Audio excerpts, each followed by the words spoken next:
When is the last time that you lived, laughed, loved? Lived, laughed, and loved? Yeah, and I want to be clear in that order. I think maybe I went on a roller coaster at Universal Studios with my little nephew, and hey, we were living. Yes. Life on the edge. Check. Okay. Check. We were laughing because he was so overloaded, like sensorially. Like it was his first roller coaster in his life. He couldn't stop laughing. Laugh. And we loved it. Love. Live, laugh, love. Love, baby. When was the last time you lived, laugh, love? I have never done anything that made me live, then laugh, then love.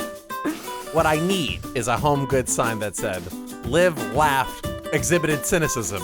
Overall was fine. Honestly, I would buy that in an instant. Kris and Joanna are close friends with nothing in common. To start a weekly conversation, they ask, "Can I have a word?" My mom loves those home good little poster things. Really? She has them all over her kitchen. One of them is, around here, normal is just a setting for the laundry or something like that. So cornball. She loves them. I don't know what it is about it. I think it's like trying to show you have a sense of humor through art. I also think like people just love having like inspirational messages and positivity surrounding them in the form of like pre-written text. When I see texts like that, I tend to judge. Yes. When I see text on a wall that's like supposed to inspire me and we're inside of a house and not in a museum, I'm like, get that text out of here. You shouldn't have text on your wall telling me what to do or feel. That's weird. I feel about general written messages in art in like middle-aged people's homes the same way I felt about I'm with stupid t-shirts in high school, which is all just this feeling that like you needed somebody else to be your creative person. Right. I guess that's what bothers me a lot. Here on the boardwalk in Venice, there's a lot of like shirts that scream main character energy instead of exhibit main character energy. Like there's shirts that are like Daddy's Home or FBI, female body investigator, like all these really cringe things, and I'm like, who buys this shit? Now I want you to go buy Daddy's Home, because there's a lot of possibilities with what you do with that one. Isn't it interesting that when the intention behind something cringe is irony, it no longer is cringe? Yes, but it is semantics based on our own interpretation of it. Like, if I'm doing something ironically, that doesn't mean the people that experience me wearing Make America Great Again hat see it as ironic, for example. Not that I do that. Yeah. I want to be clear. I do not wear the Make America Great Again hat. If I was to do it ironically, nobody else would get the joke, because it's my irony, not the world's irony. Yes, exactly. Well, it's like when we celebrated your birthday in Atlantic City, and you wore like a little sash. And what was the sash? It said like Sweet 16 or something. Birthday princess or something like that. Birthday princess. And people were like staring at you like, what the fuck? And I was like, guys, it's ironic. But we're in New Jersey so where there's like us. no imagination. It's like, we don't actually think he's a princess, Yeah. okay? Like he's, I'm relaxed. being like accosted by just like random New Jerseyans swinging a marinara sandwich around at me the whole time. They're like, you're not a princess. It's like, yeah, we know. I think that guy's a queer. I don't know if that was not a Jersey accent. That was just like what my default dock worker voice is. This guy over here thinks he's funny.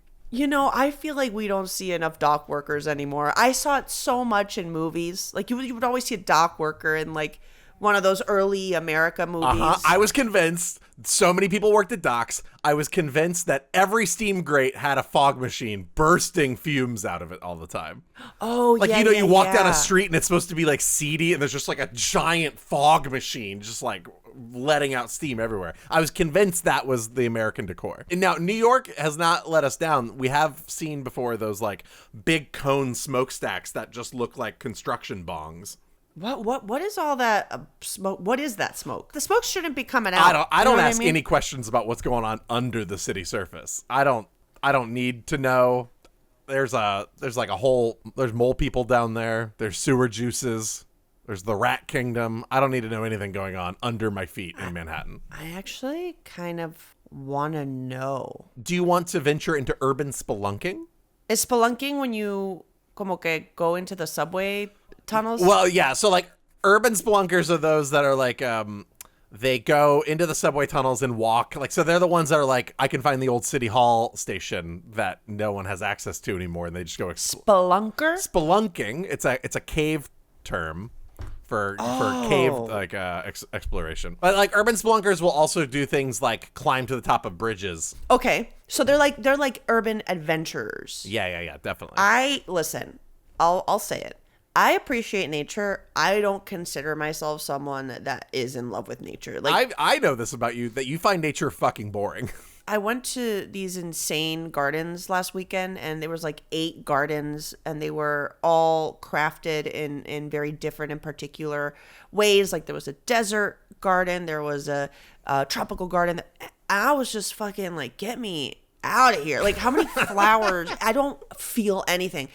And then we went into a little gallery within this, and there I had a really great time because I was seeing art. You were seeing all of the art of the flowers that you didn't care about. And now suddenly it's like, now with paint on canvas, I see something. All these paintings of the flowers. I'm like, this is art. It's almost like I need the human perception of everything in order to find the meaning behind it. That's sick. I'm sick. Yeah, you're sick. I think you should seek help. So my point is that, like, I don't think I would do like nature spelunking, but I would definitely do urban spelunking. And if there was like urban surfing or urban camping, urban camping is just popping a tent in a backyard. I don't know what you need further. And that's what 70% of Los Angeles is. Oh, here we go again. Hey, welcome to Can I Have a Word? We should start our show, I think. Oh, yeah, we really should. Can I Have a Word's very simple. Joanna and I just start a conversation by any old random word, and you get to listen to it. Because we don't really have a lot in common anymore, and we need an excuse to talk. Now, I think the artifice is starting to lift off of that because we did go for 10 minutes. We've been talking for 20 minutes before. We have things to talk about. We both know that if we weren't obligated to log on today, we would not be talking to each other. And I will fully admit that. Yeah, I do have other shit to do. Of course, we always do. I don't know what it is, but it does feel compelling to go do the other shit. Now, I want you to pick the word. Okay. Can you maybe use the title of the show in a sentence? Oh, right. You want me to use the title of the show? I just mean that it's like usually a good setup for the music cue, and then we do it. So are you saying that, like, basically this music cue hinges on me saying the words? Okay, here we go. Here's your take in 5, 4, 3. Can I have a word?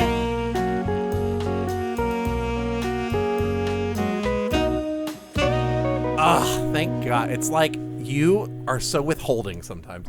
I am. The word is auction. Ooh. Auction. I used to live next to an auction house. Really?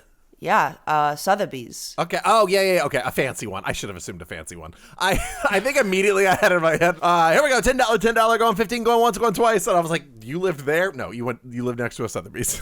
It's like the fanciest of the auctions. Like, I went and all these people were sitting, and there were people on phones on the side talking to like bidders that were in, I don't know, Paris, I imagine. Everything was like millions of dollars. And I remember it was interesting because they were auctioning Nike sneakers, and this was like an art house. Like, Sotheby's is famous for selling really high level art for art collectors, and it was just so bizarre to see like Nike sneakers being considered like what we put value on as a society is so weird. Were they owned by somebody who was important and is now dead? Like, what was the context of why they were there? I think one of them, Michael Jordan, wore. Okay. Now that makes sense. That makes a lot of sense.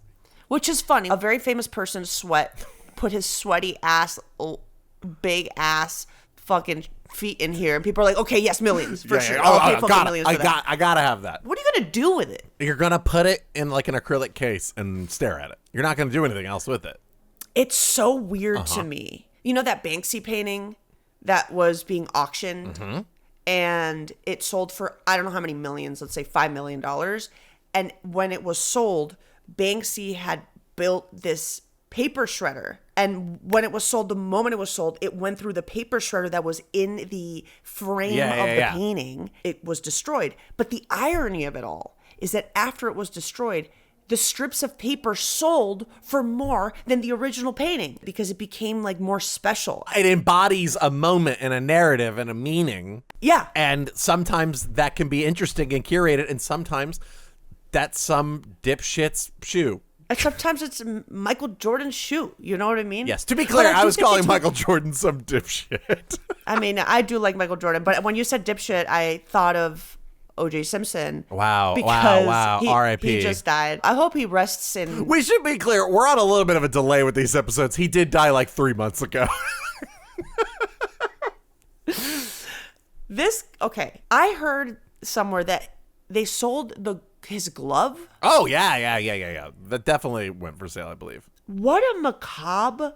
What? Who wants that? Oh, there are plenty of like murder aficionados that would want that. That is the least surprising thing you could have prompted me with. That is the least surprising thing. That is the least out of everything in the world. Any single thing O.J. Simpson touched during that trial, I bet has gone to auction. Well, this was the pencil that he used when he scribbled, "I'm guilty, I'm guilty, I'm guilty" on a note all the time, and then burned it so no one saw it. I'm not here to judge. I'm actually asking what propels people to spend so much of their money on things that have this like abstract value, and specifically value that's like atrocious. Like, well, let's first be clear that if you're going to an auction that is at the caliber that you started this with, you've got fuck around money. Yeah, and you're true. not really concerned about the bean counting of it all. Very true. So in that way, it's all sort of flex. But it's certainly also true that like, I'm confident sports memorabilia would do absolutely nothing for me, but maybe there is something that was like a prop in a movie that I cherish that I might want to spend some money to have. Not that I have that sort of joy in my heart. I think in general, I'm pretty disposable with things like that.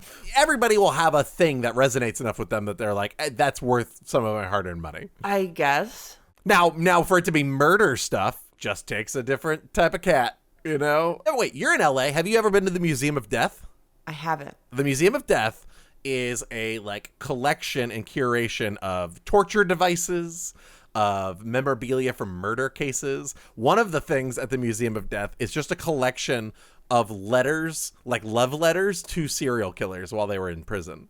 Okay, but I'll say this. There's a little dark side to me, and I would like to see it. I want to see the torture devices. I'm curious, you know. I'll go to the museum. Now, would I buy that and put it in my living room? Probably not. Would you, if you were at the economic class to have it, purchase something and then put it into your dark little secret room that's only for you? I think maybe I would, but I don't know what, like, I'm trying to think about what weird thing I would be like, oh my God, I need this. Yeah, you're trying to find what's the darkest thing you would allow on display in your home. And I like can't think of anything. Like if you're like, oh, like this is the gun that was used to kill Franz Ferdinand, I'd be like, wow, what an iconic piece of history. Do I want it in my house? Absolutely not. No. You know? No, but look, different strokes for different folks. There's a lot of people that don't want to have art in their house, but they do want to have like World War II replica stuff hanging on the wall. You know, like what floats your boat is your own thing.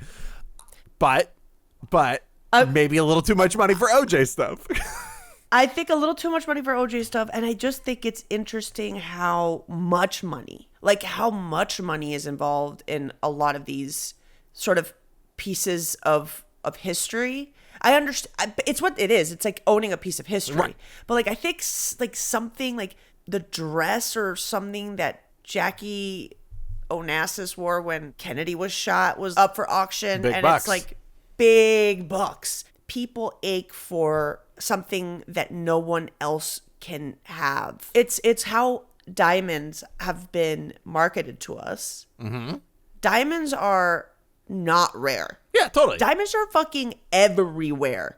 Diamonds are everywhere to the point where the biggest diamond company has to like hoard diamonds so that the market of diamonds doesn't crash. But they have enough diamonds. I'm sorry. How many times more can you say diamonds? Diamond. It's what a weird name. Diamond. You have said it so many times that I now think it's an incorrect word. Diamond. Diamond. Diamond. Diamond. Is a Pokemon. That is fully a Pokemon. And he's got so much bling. He got a lot of bling. Okay, you distracted me. No, Kris, I was on a... I was bantering. Okay, no, I remember. There is, I just want to say, there is an ADHD medication shortage throughout the United States. I have not had my medication for 2 weeks. I am losing my fucking goddamn mind, Kris Knight. Well. So when I'm on a roll and you want to vamp and you want to vibe, you gotta put me back on track. Okay. Well, so auctions. Okay, wait, no, diamonds. No, the word is auctions. You want to get into blood diamonds right now? I mean, let's squeeze blood from that stone and make something funny about blood diamonds. Go for it. Yeah, I think I'm gonna step away from that.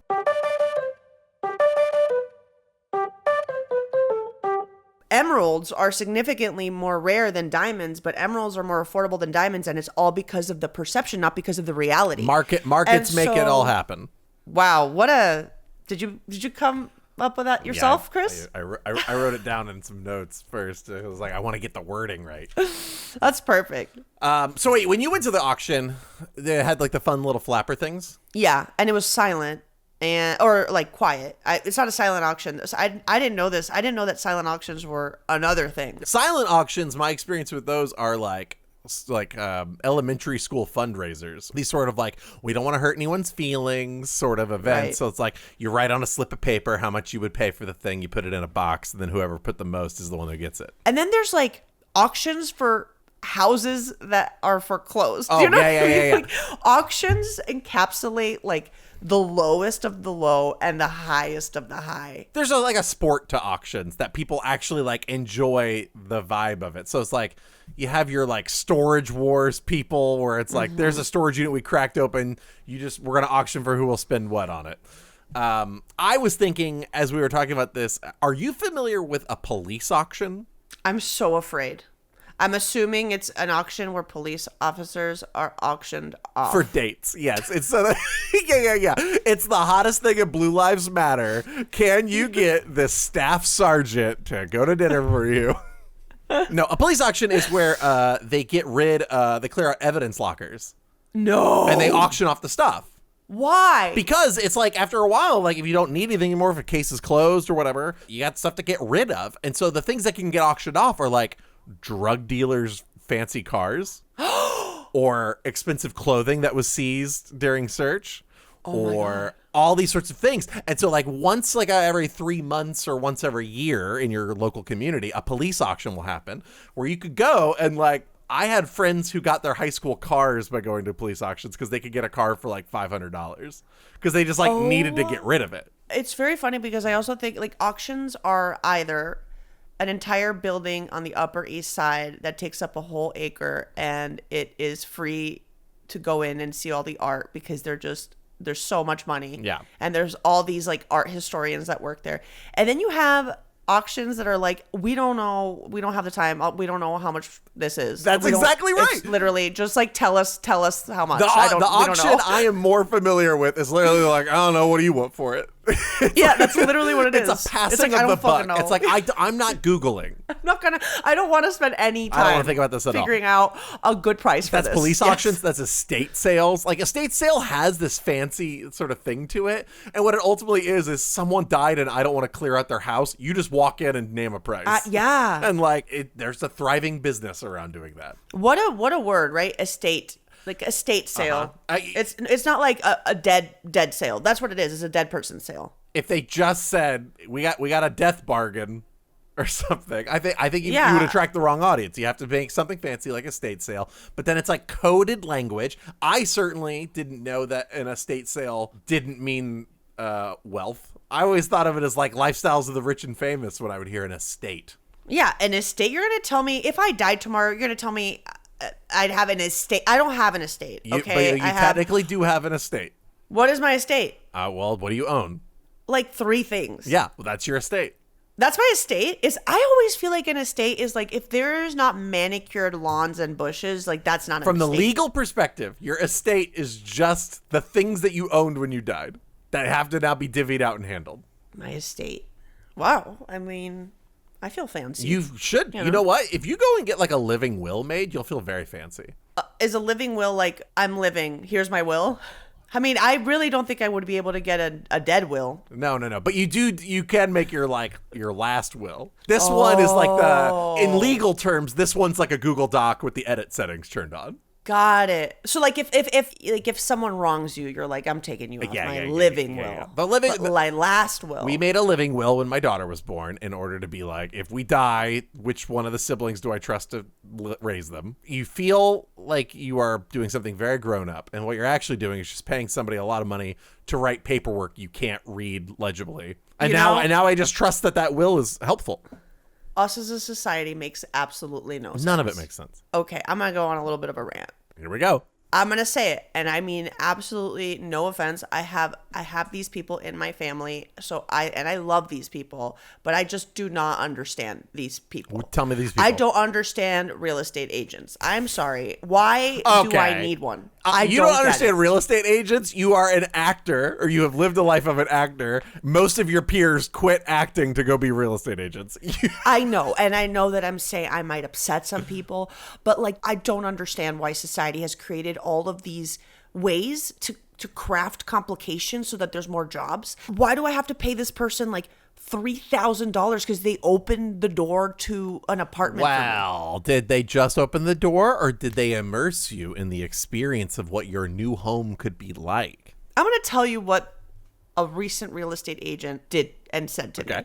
I arrived and I was on the phone with my mom in Spanish, and I hang up, and this real estate agent is like, is that Italian?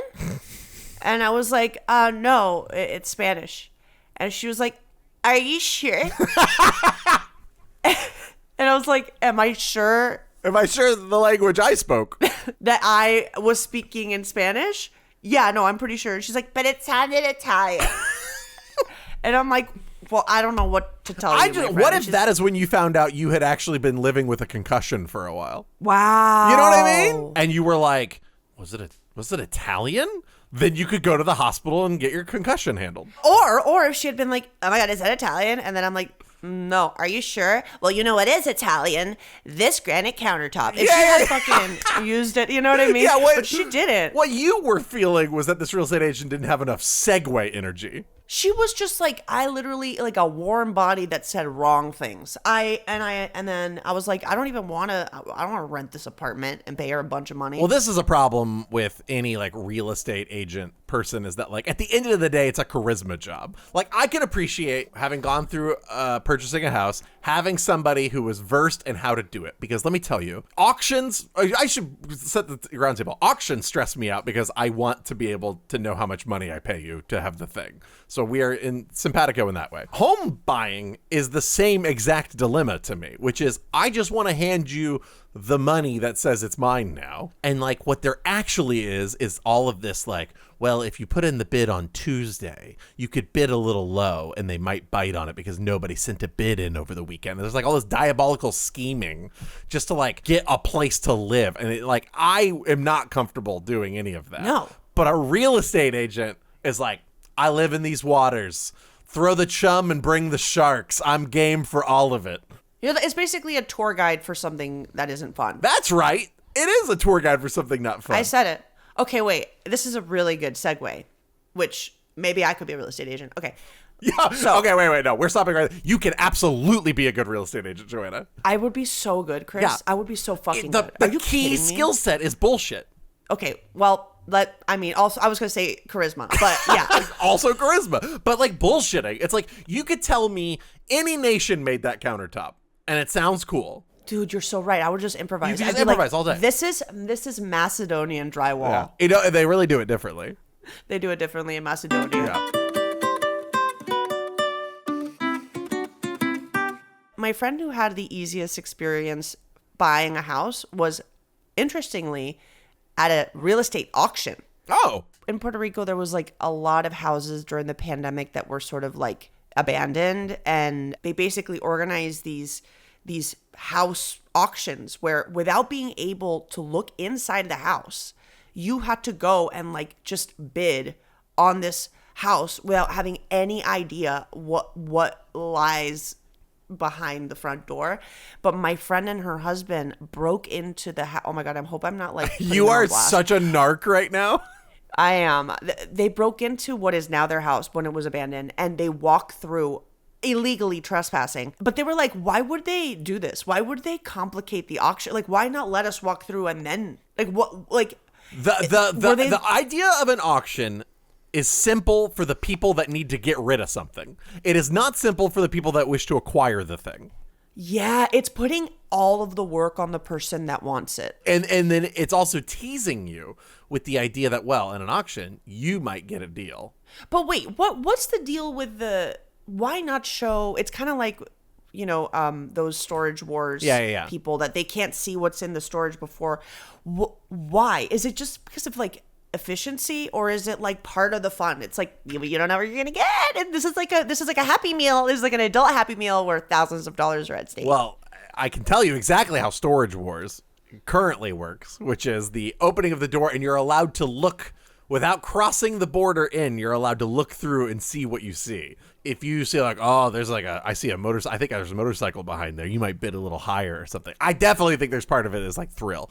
There might also be like a legal reason why you like can't open it up. I mean, that's the boring fucking answer. It's more fun to be like, there's like a minstrel back there being like, I hope everybody wants these extension cords, Well, I don't think people go. I mean, I do think my friend went to the auction because she needed a house for not too expensive. But I think a lot of times people go to auction for the experience, not for the actual object. It is like gambling in that way. It's like all you're not wholly interested in is the payout. It's like kind of the thrill of each bet. There's nothing less exciting than like you just go to a store and you purchase and you leave. Yes. Versus like, the will they, won't they. It's like adding a romantic comedy twist to the object you want. Like, will you end up with that? I don't know. And also, if you're an extrovert like you and I, there is a thrill to being like, I bid! Yeah. Me! Oh my God, you are such an extrovert. Look at me! I think you're more of an extrovert than I am. That cannot be true. That cannot be true. Really? No, you are the gravity of the world sucks into your orbit when you walk into a room and you are thriving in it. Meanwhile, like I kind of want to be in the corner being like, well, I'm right. I don't know, man. I don't want to be seen. But I do want to be acknowledged. You're like that fun dad that is like, I'm just the quirky guy who's gonna say 2 funny things about this, and then I'll let you go on your way. Yeah. I do have a unearned bravado when it comes to my dynamic socially, but I don't think I don't want the environment to hinge on me in a way that I think you thrive in an environment that hinges on you. You are the facilitator of fun in our social interactions merely because you are happy to be the loudest one there. I went to a party recently and it was all extroverts, and I texted my husband Daniel and said, I hate everyone. Is this what it's like to be with me? And he wasn't at the party. He's like, what are you talking about? And everyone was just so annoying and loud and like me. I don't think I'm that type of extrovert because I love getting to know, like maybe I'm a nosy extrovert, but I don't think I'm an extrovert that like needs to make everything about them. Like when you put so many of those together, actors, I'm having such a bad time.